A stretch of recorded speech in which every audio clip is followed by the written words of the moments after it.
Hello दोस्तों, तो कैसे हैं आप लोग। आशा करते हैं कि अच्छे और स्वस्थ होंगे। आज आप सबके लिए हिस्ट्री का टॉप 10 लघु एवं दीर्घोत्तरीय प्रश्न उत्तर जो बोर्ड परीक्षा में बार बार पूछा जाता है, तो आप इस वीडियो को शुरू से लेकर अंत तक जरूर देखिए ताकि आप बोर्ड एग्जाम में अच्छा से अच्छा नंबर ला सके। तो चलिए हम यहाँ से 1 नंबर से स्टार्ट करते हैं। और हमारे चैनल पर फर्स्ट बार आए तो चैनल को सब्सक्राइब कर लीजिए और बगल में बेल आइकन दिख रहा है, इसको ऑल कर लीजिए ताकि जितने भी हम वीडियो डालेंगे उसका नोटिफिकेशन आपके पास जरूर जाएगा। देखिए यह सेट 2 है और सेट 1 नहीं देखे तो जाके जरूर देखिए, जिसका लिंक आपको डिस्क्रिप्शन में मिलेगा। क्योंकि हम सेट वाइज सेट पढ़ाते जाते हैं, क्योंकि विद्यार्थी को सेट वाइज पढ़ने में बहुत मजा आता है। सेट वाइज पढ़िएगा तो बहुत अच्छा नंबर भी ला सकते हैं, और सेट वाइज नहीं पढ़ने में कुछ दिक्कत देता है। हम यही कहेंगे तो सेट वाइज पढ़िए, बहुत अच्छा रहेगा। तो सेट 2 है और सेट 1 नहीं देखे तो जाकर जरूर देखिए, लिंक जिसका डिस्क्रिप्शन में मिलेगा, और 2-3 वीडियो का और लिंक मिलेगा, और पूरा का पूरा वीडियो देख लीजिए ताकि आप बोर्ड एग्जाम में अच्छा से अच्छा नंबर ला सके। चलिए हम यहाँ से 1 नंबर से स्टार्ट करते हैं, और देखिए शुरू से लेकर अंत तक जरूर देखते रहिए, चुपचाप देखते रहिए और समझिए कैसे हम भाषा में आपको समझा रहे हैं अपने भाषा में। चलिए उत्तर 1 नंबर देखिए कि अकबरनामा क्या है। ये जो अकबरनामा है यह क्या है, तो उत्तर देखिए बहुत टॉपिक एकदम साधारण भाषा में देना है। जैसे जो चेक करने वाला उससे लगा हाँ बहुत अच्छा लिखा हुआ है, से उसको 2 नंबर फिक्स कर देते, हाँ 2 नंबर दे देते। तो आसान शब्द में लिखिए और अच्छा खासा नंबर लाइए, ज़्यादा माथापच्ची नहीं करना है। तो उत्तर देखिए कितना बोला जाए कि अकबरनामा जिसका शाब्दिक अर्थ अकबर की कहानी क्या है। अकबरनामा जिसका शाब्दिक अर्थ क्या होता था, अकबर की कहानी होता है, राइट। देखिए जिसकी रचना कवि अब्दुल फजल ने किया है। कौन क्या है, कवि अब्दुल फजल ने किया। इस पुस्तक के माध्यम से अकबर के जन्म से पहले, मतलब अकबर का जन्म नहीं हुआ था उससे पहले, और अकबर के शासन काल तक का पता चलता है। जो अकबरनामा कहानी है, मतलब जो बुक है, उसमें किसका बारे में पता चलता है, तो अकबर के जन्म से पहले और अकबर के शासनकाल का पता चलता है। इसके तीसरे खंड को आईन अकबरी कहते हैं। आपसे ये पूछा जा सकता है कि अकबरनामा के तीसरे खंड को क्या कहते हैं, तो आईन अकबरी कहते हैं। अकबरनामा की रचना किसने की थी, तो अब्दुल फजल ने किया था। इसके अकबरनामा का अर्थ क्या होता है, तो अकबर की कहानी होता है। 3-3, 4-4 प्रश्न इसमें मिले और 2 नंबर आपको ये मिले, तो 5 नंबर का होता है। तो आप जरूर याद रखेंगे, ठीक है। चलिए बहुत बढ़िया, आपको समझ में आ गया होगा, मेरे ख्याल से समझ में आया होगा।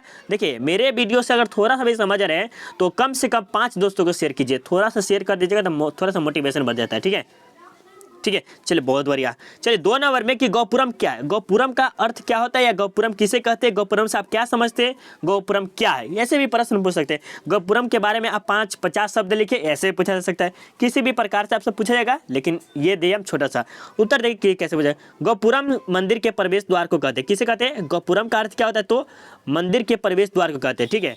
विजयनगर के शासकों ने अपने विजय या अन्य उपलब्धियों के अवसर पर बड़े बड़े मंदिर का निर्माण कराया है। देखिए अब इसके बारे में थोड़ा सा समझिए कि विजयनगर के जो शासक थे, शासक मतलब कि जो लोग थे वो क्या कहते, विजय जब हुए थे, ठीक है, तो अन्य उपलब्धियों के अवसर पर, मतलब कुछ और भी फंक्शन हो गया उसके अवसर पर क्या किए, बड़े बड़े मंदिर का निर्माण किया।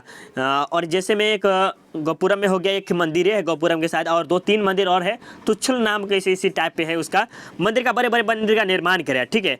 तथा अपनी ताकत को दिखाने के लिए, मतलब उसके पास समझ गए कि हम अब विजय जो हुए तो अपना ताकत दिखाना चाहिए। नहीं समझते हैं कि जैसे USAR में पढ़े, पॉलिटिकल साइंस से पढ़े, अमेरिका और शीतयुद्ध के बारे में जो चलता है उसी प्रकार उसमें भी समझिए कि ताकत को अपने दिखाने के लिए क्या करता है, मंदिर के प्रवेश द्वार को ऊंचा बनवाता है कि जो बड़ा रहे, दिखने में अच्छा खासा लगे, जिसे ही गौपुरम कहते हैं। तो ये भी मेरे ख्याल से आपको समझ में आ गया होगा। हम यही कहते हैं कि इतना टॉपिक अच्छा से समझाने वाला बहुत कम यूट्यूब पे मिलेगा, तो यही कहेंगे शुरू से देखिए, और चैनल पर नए तो चैनल को सब्सक्राइब कर लीजिए, और हो सके तो शेयर जरूर कर दीजिएगा, ठीक है।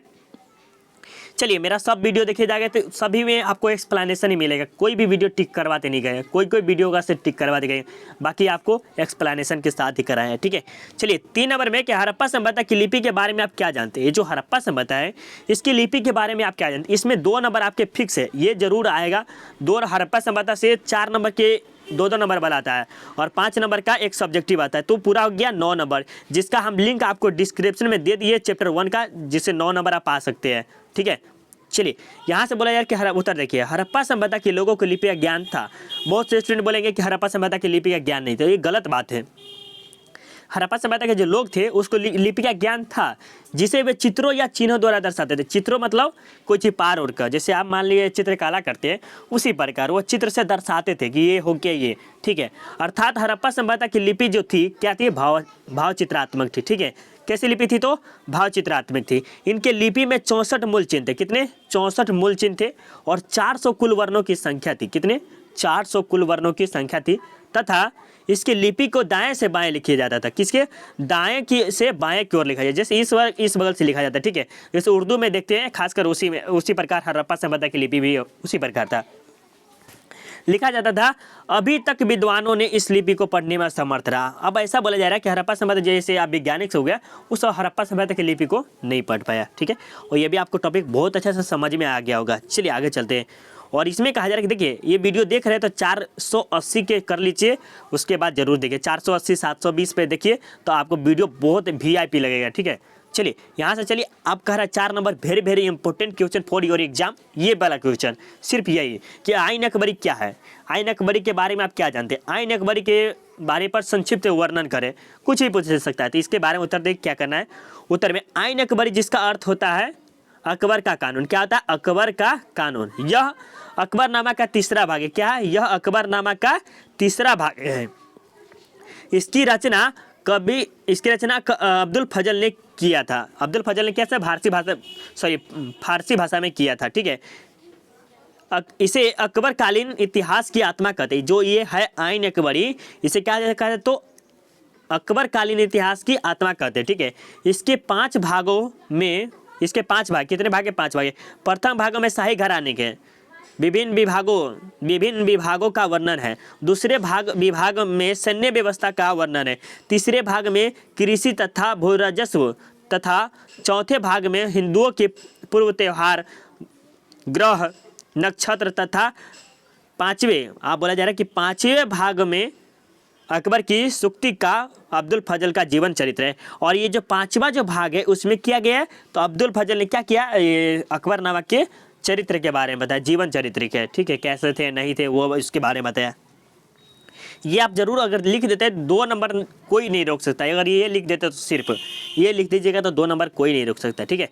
चलिए बहुत बारी आपको समझ में आ गया। और ये भी वेरी वेरी इंपॉर्टेंट, देखिए ये सब क्वेश्चन बहुत बार बार पूछा भी गया और इसे आप जरूर याद रखेंगे। चलिए 5 नंबर में कह रहा है कि अकबर के नौरत्न का नाम लिखिए। अकबर के नौरत्न का नाम लिखिए। हम ये बार बार क्यों अकबर के बारे में पढ़ा रहे, क्योंकि आप जाके देखिएगा तो 2 नंबर में बार बार पूछा गया अकबर के बारे में, ठीक है। उत्तर देखिए, अकबर पढ़ा लिखा न होने के बावजूद भी कला एवं साहित्य का महान संरक्षक था। देखिए अकबर जो था ना वो पढ़ा लिखा नहीं था, ठीक है। पढ़ा लिखा थोड़ा कम था लेकिन पढ़ा था, लेकिन ऐसा नहीं कि नहीं पूरा नहीं सब है। लेकिन उसके पास क्या था? कला था, साहित्य था, कि महान संरक्षक थे, ठीक है। अकबर के दरबार में विभिन्न विविधाओं के विशेषज्ञ रहते थे। अब विशेषज्ञ का मतलब हो गया कि जो बड़े बड़े लोग होते, पंडित, वेद, सब जो पढ़े लिखे वो सब रहते थे। जैसे मान लीजिए आप कबीर हो गया, नानक, गुरु, ये सब क्या है? बड़े बड़े विद्वान सब हैं। वो कहाँ रहते थे? अकबर के दरबार में रहते थे, ठीक है। जिन्हें नवरत्न कहा जाता है। क्या कहा जाता है? नवरत्न कहा जाता है। नवरत्न इस प्रकार है, ये जो नवरत्न है ये इस प्रकार है। जैसे उत्तर में देखिए, एक में हो गया अब्दुल फजल रहीम खान ए खाना, ठीक है। आप ये जरूर लिखेंगे। हकीम हुकाम, मुल्ला दो पियाजा, अब्दुल फजल के बारे में पढ़े कि अब्दुल फजल ने किस अकबरनामा की लिखा है। फौजी हो गया, ये भी है। तानसेन हो गया, राजा मानसिंह हो गया, राजा टोडरमल के भी बारे में पढ़े कि नहीं पढ़े, बीरबल भी पढ़े। ये है क्या है? ये सभी नवरत्न है, ठीक है। ये भी आपको कंप्लीट हो गया। कितना मस्त टॉपिक पे लिखे, बहुत अच्छा लगा होगा। चलिए अब आगे चलिए 6 नंबर में कहा जा रहा है कि 6 नंबर बहुत वेरी वेरी इंपॉर्टेंट, बहुत अच्छा क्वेश्चन है, भी बार बार पूछा भी जाता है। चलिए 6 नंबर में कि अलबरूनी द्वारा बताई गई महिलाओं की स्थिति पर प्रकाश डाले। ये जो अलबरूनी बोले थे कि जो महिलाओं की स्थिति किस प्रकार खराब हो रही है, अच्छा हो रही है, इसके बारे में बोलिए। तो उत्तर देखिए कितना टॉपिक अच्छा सा टॉपिक में दिया। अलबरूनी 11वीं सदी में भारत आने वाला विदेशी यात्री था। अलबरूनी कब आया था? भारत कब आया था? तो 11वीं शताब्दी में आया था, ठीक है। कहाँ आया था? तो भारत आया था। ये आप जरूर याद रखें। उन्होंने अपनी यात्रा वृत्तांत किताबुल हिंद में, कौन सा किताबुल, अलबरूनी ने कौन सा लिखा? तो किताबुल हिंद लिखा है, ठीक है। महिलाओं की स्थिति का वर्णन किया, क्या स्थिति का वर्णन किया है तथा बताया है बाल विवाह का प्रचलन था कि हो गया। सती प्रथा नहीं थी, मतलब सती प्रथा नहीं थी, बहुपत्नी प्रथा का प्रचलन था। बहुपत्नी हो गया कि किसी भी से भी शादी उदी करना। देवदासी प्रथा था, मतलब उस समय तो देवदासी, किसी को गुलामी नहीं करता। उसी प्रकार वेश्यावृत्ति, जो खराब इसका वेश्यावृत्ति का अलग उल्टा ही अर्थ कुछ और होता है। और प्रथा प्रचलित है। इससे यह सिद्ध होता है कि भारतीय समाज में महिलाओं की स्थिति अच्छी नहीं है। हाँ, ये बात तो सही, बिल्कुल राइट बोले हैं कि भारत में है जो ना महिला की स्थिति बहुत बिगड़ रही। क्योंकि देखिए खुलेआम आप जानते भी होंगे कि अभी जो फिलहाल जो कुछ हुआ था, ये बोलना नहीं चाहिए, लेकिन एक टीचर के होते हुए हम बोल रहे हैं कि थोड़ा सा हमें भी फर्ज बनता है कि इसके बारे में बोलना चाहिए कि महिलाओं की स्थिति बहुत बिगड़ रहा है। क्योंकि देखिए सब अभी जो है ना स्त्री को एकदम गंदे नज़र से देखती है, चाहे अपनी बहन हो या कोई भी हो, उसको क्या समझती है कि अपना ही कुछ अलग डिजाइन से बोलते हैं। लेकिन हमको बोलना नहीं चाहिए, कुछ और ही टाइप से सोचने लगता है। ठीक है, जो आप सब समझते भी है क्या सोचते होंगे लोग, समझ रहे हैं ना। लेकिन हमको बोलना ज़रूरी नहीं है, आप सब खुद समझते कि क्या बोलते हैं। जब आपकी बहन हो या आप भी सोचते हैं कि ये क्या है। ठीक है, आपकी बहन है तो ठीक है, नहीं तो बाकी सब बेकार है। चलिए छोड़िए, सब बेकार बात है, हम भी तो नहीं बोलना चाहते, लेकिन चलिए बोल दिया, इसके लिए सॉरी। अच्छा लगा तो ठीक है, नहीं अगर अच्छा लगा तो माफ़ कर दीजिएगा सर समझ के।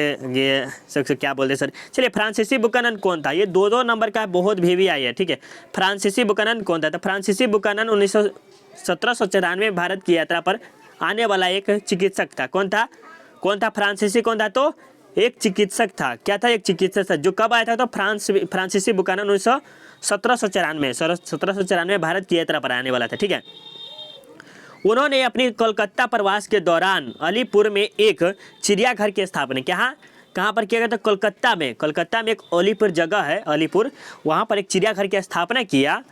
ठीक है, उन्होंने बंगाल सरकार के अनुरोध पर ईस्ट इंडिया कंपनी के अधिकार वाली भूमि का संरक्षण किया तथा 1815 में बीमारी के कारण अपने स्वदेश वापस लौट गए। देखिए जो ईस्ट इंडिया कंपनी जो भारत आया हुआ था, और उन्होंने क्या किया, और ये जो फ्रांसीसी बुकानन थे ये तो आया था 1700। फिर उन्होंने क्या किया, ये जो ईस्ट इंडिया कंपनी उसको जो जांच पड़ताल करने लगा। ठीक है, उसके सर्वेक्षण करने लगा। ठीक, कौन, तो ये फ्रांसीसी करने लगा। फिर बाद में क्या हुआ, उसको तबीयत खराब हो गया, बीमारी हो गया। उसके बाद क्या क्या, वो अपने स्वदेश में लौट गए, फ्रांस फिर चले गए वो। ठीक है, ये आप समझ गए होंगे मेरे ख्याल से। बहुत अच्छा टॉपिक था ये भी। चलिए, ये आपको शायद हम पढ़ाए हुए सातवाहन कौन थे, या सातवाहन से आप क्या समझते हैं, सातवाहन के बारे में कुछ लिखिए। सातवाहन के बारे में 50 शब्दों में लिखिए। तो सातवाहन का उत्तर देखिए, बहुत ईजी सा क्वेश्चन बताएं। सातवाहन दक्षिण भारत का एक प्रमुख राजवंश था। क्या था, सातवाहन दक्षिण भारत का एक प्रमुख राजवंश था। इस राजवंश का समय 230 ईसा पूर्व से दूसरी सदी तक थी। कितने, 230 ईसा पूर्व से लेकर दूसरी सदी तक थी। इसकी राजधानी प्रतिष्ठान में थी। कहाँ थी, सातवाहन की राजधानी कहाँ थी, तो प्रतिष्ठान में थी, जो अभी महाराष्ट्र में। कहाँ है, जो अभी कहाँ है, महाराष्ट्र में है। यह मृत सत्तात्मक वंश था। किसका, मृत सत्ता मतलब माता पर पूरा करता है। ठीक है, और पितृ सत्तात्मक कौन था, तो ये पिता पर होता है। ठीक है, मृत सत्तात्मक मतलब माता पर होता है। इस वंश के शासकों ने अपने नाम के पहले अपनी माता का नाम जोड़ते थे, इसीलिए इसे सातवाहन कहते। देखिए इसका अर्थ यह हुआ कि जब आपकी मम्मी होगी ना, जैसे मान लीजिए आपकी मम्मी का नाम है कमला। ठीक है, तो आप लगा लिए कमला ममला देवी। ठीक है, ऐसे लगा लीजिए। मम्मी का नाम है कमला देवी और आपका नाम है ममला देवी, तो दोनों लगा दीजिए क्या, कमला ममला देवी, ऐसे लिख सकते हैं। मम्मी का नाम पहले लिखिएगा, वही कहलाता है क्या, सातवाहन में। ठीक है अच्छा नहीं लगा ना, कमला ममला चलिए कोई बात नहीं है। चलिए अब ये देखिए, बहुत अच्छा क्वेश्चन माउंटबेटन के बारे में। ये आपके खासकर पूछा भी गया 2-3 बारी, तो इसे आप जरूर याद रख लेंगे। ठीक है, बहुत वेरी अच्छा भी क्वेश्चन है।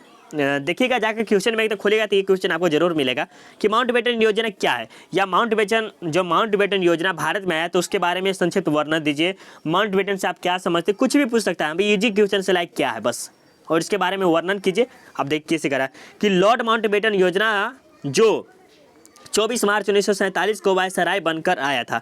कब आया था, 24 मार्च 1947 को वायसराय बनकर आया था, तथा भारतीय समस्या के समाधान व भारत की सत्ता को भारतीयों के हाथों में सौंपने के लिए, भारतीय की सत्ता में सौंपने के लिए 3 जून 1947 को एक योजना पेश किया, जिसे माउंटबेटन योजना के नाम से भी जाना जाता है। इसी योजना के आधार पर भारत का विभाजन हुआ तथा भारतीय स्वतंत्रता अधिनियम बना और 15 अगस्त 1947 को भारत को आज़ादी मिली। और आपको बता दें कि ये माउंटबेटन की योजना के आधार पर ही भारत आज़ाद हुआ है, नहीं तो भारत आज़ाद नहीं होता।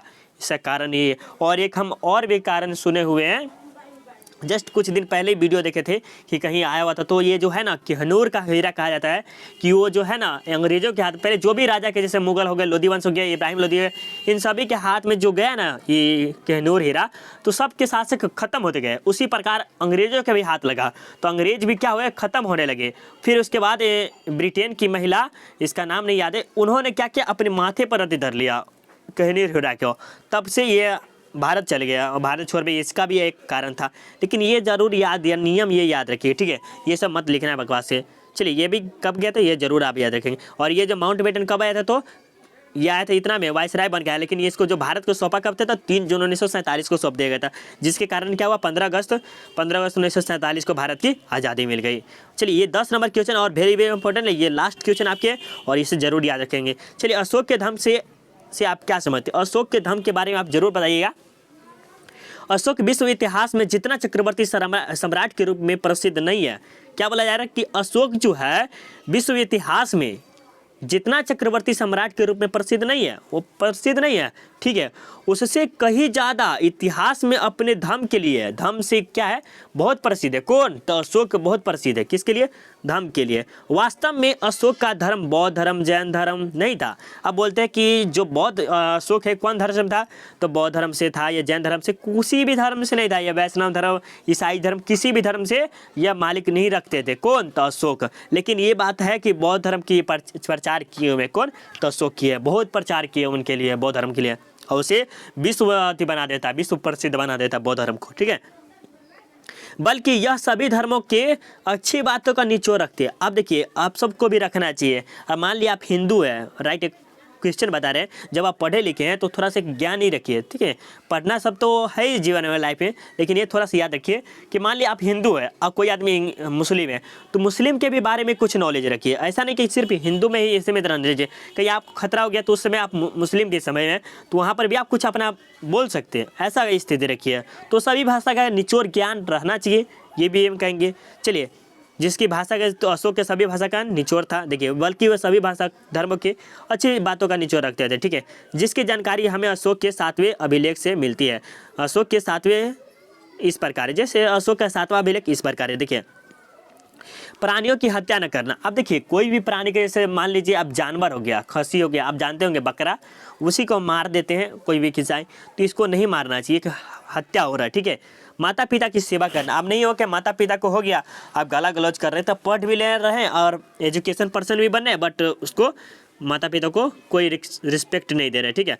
बुजुर्गों की सेवा करना। बुजुर्गों की सेवा करने का मतलब हुआ कि आप ये, इसको आप नहीं है कि आप इसे खूब सेवा कीजिए, मतलब कि आप इसको बात को थोड़ा सा मानिए, जो कह रहे हैं उसका बात मानना जरूरी है। गुरुजनों का इज्जत करना। जिस गुरु से पढ़ाई कर ली है उस गुरु को अगर बेइज्जती कर रहे हैं तो जीवन में कभी भी कामयाब नहीं बन सकते। ये मेरा भी सिद्धांत है और किसी भी स्टूडेंट का ये सिद्धांत होना चाहिए कि गुरु से जो शिक्षा प्राप्त की उस गुरु का कभी भी बेइज्जती नहीं करना चाहिए।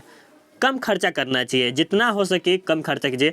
आपके पॉकेट में 100 रुपये आए तो 20 रुपये खर्चा कीजिए, क्योंकि सेव मनी तो आपकी लाइफ मनी है, ठीक है। दो ही बात याद रखिए, दुनिया में सिर्फ मनी का ही जमाना है और कुछ नहीं है, ठीक है। मित्रों, परिचितों एवं दोस्तों के साथ अच्छा व्यवहार रखिए। अब नहीं हो गया कि अपने दोस्त के साथ गला गलौज करें, तो ये व्यवहार अच्छा नहीं है, ठीक है। तो यही हम ज़्यादा नहीं लिखिए, शायद 1 2 3 4 5 6, एक मुझे ध्यान नहीं है तो इसीलिए नहीं लिख पाए, तो सॉरी। इसके लिए आप एक ज़रूर याद करके हमको बता देंगे। और अगर आप चाहते कि वीडियो अच्छा लगा तो थोड़ा सा भी सही लगा होगा तो वीडियो अगर 3 का कमेंट कीजिएगा, सेट 3 के लिए। और PDF के लिए आपको कुछ नहीं करना है, टेलीग्राम पे ज्वाइन हो जाना है, जिसका नाम आपको ये दिख रहा है, सेल्फ स्टडी ही है, टेलीग्राम पे जाकर सर्च कीजिएगा, वही मिलेगा। अगर आपको थोड़ा सा वीडियो अच्छा लगा होगा तो हम यही कहेंगे कि वीडियो को लाइक कर दीजिए, ठीक है। पहले लाइक कर दीजिए और हो सके तो आप कमेंट करिए कि कैसा वीडियो था और सेट 3 लाइक के लिए। और हो सके तो मेरे प्यारे दोस्त और मेरे प्यारे स्टूडेंट, प्लीज़ 5 दोस्तों को शेयर कर दीजिए, मज़ा आ जाएगा। तब थोड़ा सा शेयर कर दीजिएगा, सपोर्ट कर दीजिए, बहुत अच्छा रहेगा। आपसे के लिए इतना कर रहे हैं तो कर दीजिएगा। चलिए, हो सके तो आप नए स्टूडेंट हैं तो सब्सक्राइब तो कर ही लिए होंगे, नहीं किए तो कर लीजिएगा कभी, ठीक है। Bye, take care all of you. कैसा लगा वीडियो आप जरूर कमेंट में बताएंगे। Bye bye, take care.